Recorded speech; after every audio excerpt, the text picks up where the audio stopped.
Hello, this is Russ Walden with Father's Heart Ministry. Welcome to MediaChurch.net, and welcome to our ongoing study, the 52-week Baseline Bible course. This is lesson number 43.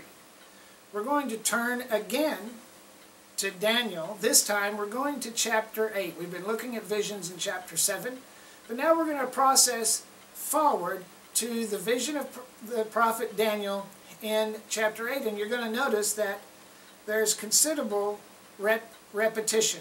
This is like the turning of a prism of truth as we reproduce the same thing, the same image, looking at it from a different direction, because it facilitates the revealing of different facets of the same events. Now, this vision in Daniel chapter 8 is called the vision of the ram and the goat, and it covers history, much of which has already taken place, from the fall of Babylon to the re-emergence of the Roman Empire. Look at Daniel chapter 8, beginning verses 1, going through verse 3. In the 3rd year of the reign of King Belshazzar, a vision appeared to me, even unto me Daniel, after that which appeared unto me at the first, which is the visions we've already covered. And I saw in a vision, and it came to pass, when I saw, that I was at Shushan in the palace, which is in the province of Elam. And I saw in a vision, and it's interesting, Daniel, he got to serve the Lord in a palace. A lot of prophets serve the Lord in caves. I kind of like that. Of course, look out for the lion's den. And I was by the river of Ulai, and I lifted up my eyes, and I saw, behold, there stood before the river a ram, which had 2 horns. Remember, horns represent power. And the 2 horns were high, but one was higher than the other, and the higher came up last. Now, this vision of Daniel in chapter 8, let us look at how the angel who commiserates with Daniel afterwards interprets the things that Daniel experienced. The context of the vision is as follows. Look at verse 17 of Daniel chapter 8. Understand, O Son of Man, for the time of the end shall be the vision. So these visions talk about God's linear purpose through time. It's looking through the wide-angle lens, through a telescope of truth. But it began dealing with contemporary events. The angels continue. Daniel 8, verses 19 through 20. The angel says, Daniel, I'm going to make known to you what shall be in the last end of the indignation, for at the appointed time the end shall be. He said, the ram which you saw, having 2 horns, these are the kings of Media and Persia. Now, the first part of verse 3 has already come to pass in Daniel's time. The ram with the 2 horns represents the Medes and the Persians, those that Daniel served, who are at this time in power while Daniel was receiving these visions in Shushan in the palace. Verse 4 of Daniel chapter 8. Daniel says, I saw the ram pushing westward. Now again, this is the kingdom, according to the angel, of the Medes and the Persians. He saw the ram pushing westward and northward and southward, so that no beast, and in these visions the beasts represent nations, might stand before him. Neither was there any that could deliver out of his hand. But he did according to his will, and he became great. And certainly we know that was true. The Medes and the Persians conquered the Babylonians, and they ruled the known world. This verse foretells to us, it's past tense to us, of the successful domination of the known world by the Medes and the Persians. Now the next verse then describes the fall of this empire and as it transitions into what is coming in Daniel's immediate future, the immediate future of the culture of which Daniel was a part. And again, notice the relevancy of the vision. Daniel 8:5, the relevancy of the vision to Daniel's current situation. He said, "As I was considering, behold, a he-goat came up from the west on the face of the whole earth, and he touched not the ground. And the goat had a notable horn between his eyes." So all of these beasts in these visions represent nations, they represent kings, they represent conquering armies. And this goat is a type that points to Alexander the Great. The horn between his eyes represents his great power, which surpassed all others before it in regards to the lands conquered in the shortest period of time. Alexander, tradition tells us, was in his 30s, and he wept bitterly because there were no more kingdoms to conquer. Daniel chapter 8, verses 6 through 7. Speaking of this goat, "He came to the ram that had 2 horns, the Medes and the Persians, which I had seen standing before the river, and ran to him in the fury of his great power. And I saw him come close to the ram." So it's Alexander and his kingdom coming against the Medes and the Persians. "And he was moved with choler against him, and smote the ram, and brake his 2 horns." And its history tells us that Alexander defeated the Medes and the Persians. "And there was no power in the ram to stand before him," no power in the Medes and the Persians to stand before Alexander's invasion, "but he cast him down to the ground, and he stamped upon him, and there was none that could deliver the ram out of his hand." And so again we see God's linear purpose through time, the progression of God's linear purpose through time, showing to Daniel through a wide-angle lens things that were to come. These verses are describing the manner in which Alexander the Great overthrew the Persian Empire. Now, what did Daniel's vision tell him about? Alexander the Great, which is now in Daniel's time, from his perspective, as a future event. Verse 8. "Therefore the goat waxed very great, and when he was strong, the great horn was broken. For it came up, and from it came up 4 notable ones toward the 4 winds of heaven." This shows you exactly what happened in Alexander's time and what his fate was. In the height of his conquest, Alexander the Great was cut down. He had no heir to his throne. Therefore, his great power, the one great horn, was broken up and divided between 4 of his generals. Remember what the verse says? The great horn becomes 4 notable ones. You know, skeptics and so-called scholars of higher criticism says the accuracy of this prophecy points to the fact that it had to have been written after all these events took place. It's amazing to read this account and realize that none of this had occurred at the time that these predictions came, and they were fulfilled to the letter by ensuing world events. And the angel Gabriel is explaining to Daniel and giving him the interpretation. It's interesting that the more accurate biblical prophecy is, the more scholars and those that are part of the school of higher criticism of theological inquiry try to impeach them. Says it can't be true because nobody can prophesy the truth. Daniel 8:21 says the rough goat is the king of Grecia. So he's giving more details. And the great horn that is between his eyes is the first king, Alexander. Now, that being broken, whereas the 4 stood up to it, 4 kingdoms shall stand up out of the nation, but not in his power. Alexander is dead. His 4 generals, one of the 4 of which became eventually the power of Rome. Daniel 8:9, one of them came forth, a little horn, which waxed great, exceeding great. This is Rome, toward the south, toward the east, and toward the pleasant land, which is the Middle East, the nation of Israel. This little horn, representing, again, these horns in the vision represent government or power, arises out of one of the 4 powers established after Alexander the Great. From the 4 generals, there were 2 significant powers, and you can study this in world history. There was Ptolemy, who was established in Egypt. He is spoken of as the southern king. The North Territory, also known as Seleucia, with Alexander's general Seleucus as king. Now, he was known as the Northern King, who is a foreshadowing of the Antichrist as you study other prophetic passages throughout the Bible.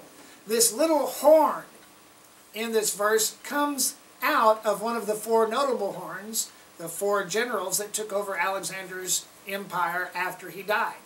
The Seleucian kingdom eventually gave Rome access to the Mediterranean, and when they had access to the Mediterranean, it opened the floodgates, and their access to naval power became the staging ground for Roman world conquest. Now, verses 3 through 9 have already come to pass. Verses 10 and onward begin to deal with the restored Roman Empire at what the scripture says, the appointed time, or the time of the end. These events are yet to occur. Not everything that's said about Rome took place in ancient Rome. It has implications for us today. This mention of the Roman Empire does not even address the first aspect of the Roman Empire that was fulfilled by ancient Rome. But let's read on. Daniel chapter 8, verse 10. It's talking about what eventually became the Seleucid Empire that eventually opened the door to what Rome became. It waxed great, even to the host of heaven. It's what would happen with Rome. And it cast down some of the host and the stars to the ground, and it stamped upon them. The little horn here is the same little horn in the previous vision. And remember, we're talking about nations. We're looking at God's linear purpose through time from a geopolitical perspective. This verse speaks of the time now, it's looking forward, of the time when the Antichrist comes to power over 3 nations and a 10-nation confederacy, most likely identified as the European Common Market. Now, he's again a persecutor of Christianity, even as Rome persecuted Christianity in its beginnings, 2,000 years ago and up to the time that Rome changed. It has designs of conquest toward Israel. The host of heaven, when it talks about he brings down some of the host of heaven, this represents the church. And the little horn, or the Antichrist, apparently will deceive many in the church, or let's say in Christian religious culture, and bring them under his dominion.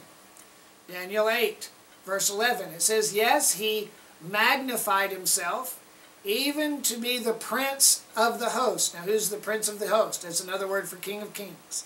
And by him the daily sacrifice was taken away, and the place of his sanctuary was cast down. So looking at it through the obscure lens of present circumstances, trying to discern what's coming by reading what the prophet says, it's suggesting that the Antichrist is going to deceive many in the church. He's going to win favor in Israel and reestablish the sacrifices.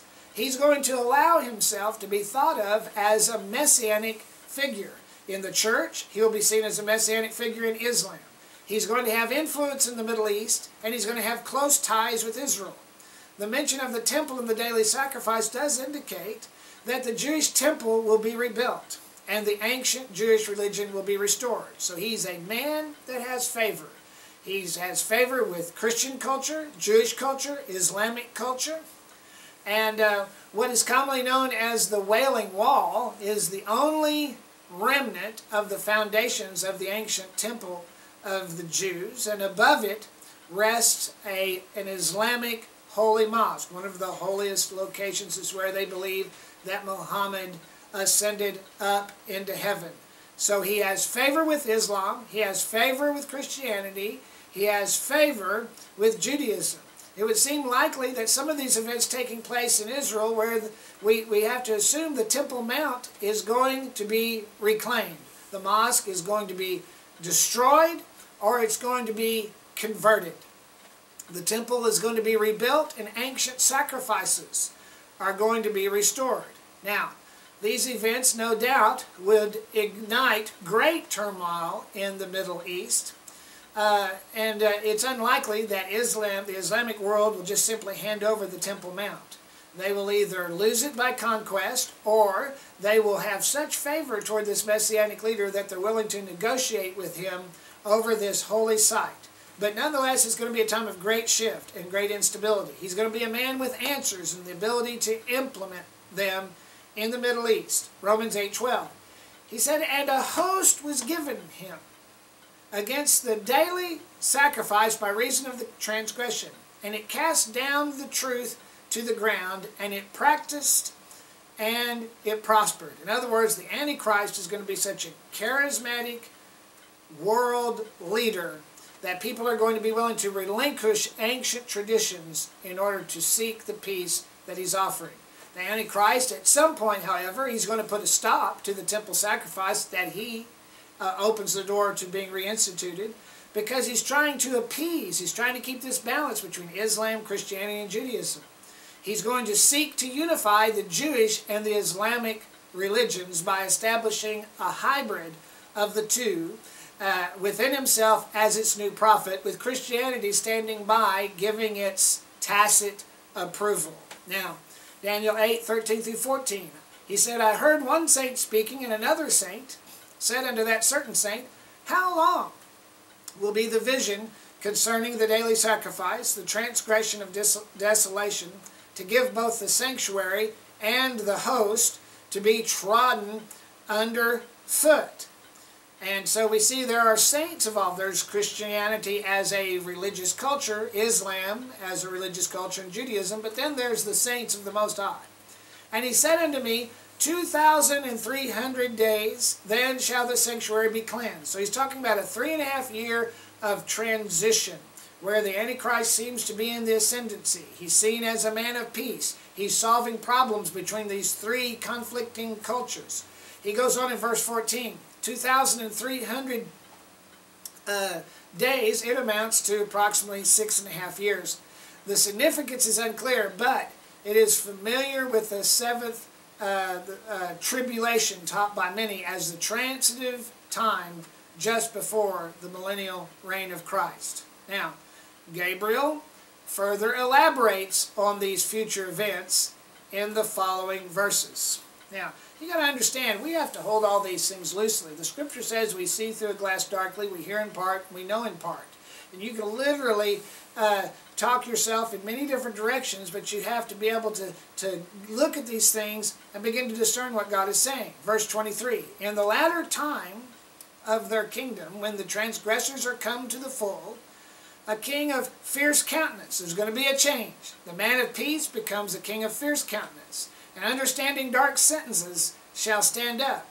And his power shall be mighty, but not by his own power. And he shall destroy wonderfully." So the time of peace becomes a time of upheaval and destruction. And he's going to destroy the mighty and the holy people. Now, this king is going to have great cunning. He's going to have great deception. He's a world ruler who's going to be trusted, and he's going to be given resources and autonomy over resources that place the nations in a very vulnerable position. He's going to rule not by human government, but by demonic charisma. He's going to speak peace and tranquility, but the fruits of his rule are going to be destruction and great persecution, both of the saints and of the Jews. Let's go on down to verse 25 of Daniel 8. It says, "Through his policy he shall cause craft to prosper." So it's just like in the days of the Nazis, industry got behind Adolf Hitler. He's going to be a marketplace leader. He's going to cause craft to prosper in his hand, and he's going to magnify himself. He's going to magnify himself in his heart, and by peace, he's going to destroy many.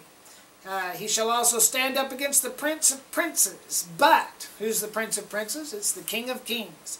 "But he shall be broken without hand." In other words, he's going to be supernaturally overthrown and destroyed. So he's a leader that's going to bring in great commerce and initiate economic recovery. And economic recovery in Europe, economic recovery in the nations of the West, and even the Occidental and the Eastern worlds. The U.S. and Europe are tottering on the brink of trade wars, and farmers from all over Europe have been clashing in riots as nations threaten to pull out of the EU over European concessions with the U.S., and Latin America rising up, and India and China as we come into a modernized economy.